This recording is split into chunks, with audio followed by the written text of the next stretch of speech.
भैया संसार में चाहे आप कितनी भी उपलब्धियों को प्राप्त कर लो, कितनी भी श्रेष्ठताओं को प्राप्त कर लो, और अब मैं कह सकता हूं कितनी भी कथाएं प्रवचन कर लो, ये संसार आपका कभी ना था, ना होगा, ना हो सकता है। लाल जी हमेशा आपके थे, हमेशा आपके हैं, हमेशा आपके रहेंगे।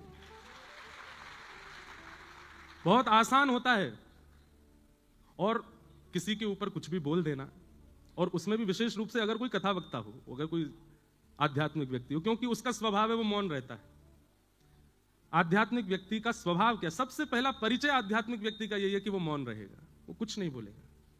और जो बोलने लग जाए वो आध्यात्मिक नहीं है, वो भक्त नहीं है, वो भक्ति पथिक नहीं है। जो बोलता हो, जो चिल्लाता हो, जो शोर मचाता हो, जिसका विवाद में रुचि हो, वो भक्ति पथिक नहीं हो सकता। कभी सुना किसी चरित्र में, किसी प्रसंग में कि मीराबाई ने लड़ाई की?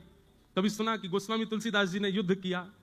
कभी सुना कि किसी भक्त ने अपने विद्वेषियों के साथ में, विद्रोहियों के साथ में, या अनर्गल बोलने वालों के साथ में कुछ कहा? कुछ नहीं, सब मौन रहे। क्यों? उन्हें फुर्सत कहां अपने ठाकुर जी को याद करने से। ठाकुर जी बोलते हैं उनकी तरफ से, और जब ठाकुर जी बोलते हैं तो महाभारत होता है, फिर कुछ नहीं होता।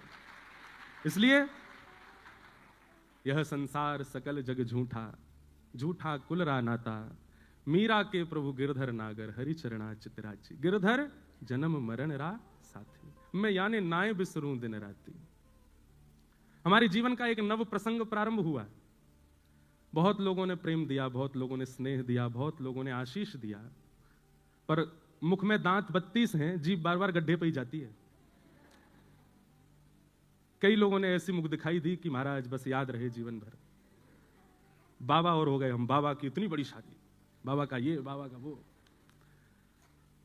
सब लोगों को प्रणाम। हमारे गोस्वामी तुलसीदास जी महाराज ने मानस जी के प्रारंभ में खलों को भी प्रणाम किया, और ये होना ही था। मुझे पता था कि ये होगा, क्योंकि दुनिया चाहती ही नहीं कि ये व्यासपीठ से उतरे, यहीं बैठे रहे। हमारे पूज्य पिताजी महाराज 52 वर्षों से कथा कर रहे हैं। कितने वर्ष? यहां पर कितने लोग ऐसे हैं जिनकी आयु 52 से कम होगी? 52 वर्ष नहीं होते। अरे आजकल के भारत में सब्जी बेचने वाले व्यक्ति भी अगर 4 साल लगातार सब्जी बेच लेते हैं तो भी उनका भी इतना हो जाता है कि वो अपना घर भी बंबई में बना सके, दिल्ली में। वैसे इतना योग्य हो गया है भारत। वो अपने पुत्र का विवाह यदि अच्छे से करें तो इसमें क्या दिक्कत? और भाई सबने सब बातें कह दी, लेकिन किसी ने एक बार भी ये नहीं कहा उस विवाह में एक वस्तु भी बिना प्याज लहसुन के नहीं थी। सब में, कुछ ही में भी कुछ नहीं था, सब कुछ नॉन ऑनियन गार्लिक विवाह, और सुनो, नॉन अल्कोहलिक विवाह।